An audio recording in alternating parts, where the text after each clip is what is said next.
Israeli वज़ीर-ए-आज़म अपनी हठधर्मी पर बरकरार। आलमी मुतालबात के बावजूद गजा में जंगबंदी से इनकार कर दिया। इसराइली वज़ीर-ए-आज़म ने हठधर्मी बरकरार रखते हुए गजा में जंगबंदी का मुतालबा मुस्तरद कर दिया। इसराइली वज़ीर-ए-आज़म नेतन्याहू का कहना है कि आलमी मुतालबात के बावजूद गजा में जंगबंदी नहीं होगी। हमारे एयरकमालियों की वापसी तक कोई जंगबंदी नहीं होगी। रामोन एयरबेस पर पायलटों से खिताब करते हुए उन्होंने कहा कि दुश्मनों और दोस्तों से कहते हैं जंग जारी रहेगी जब तक शिकस्त नहीं देते।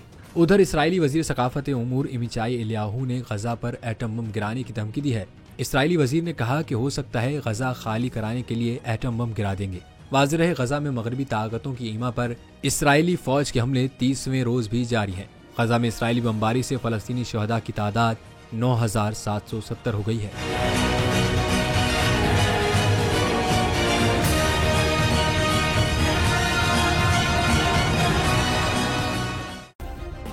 सब्सक्राइब करें और बेल दबाएं ताकि कोई खबर रह न जाए।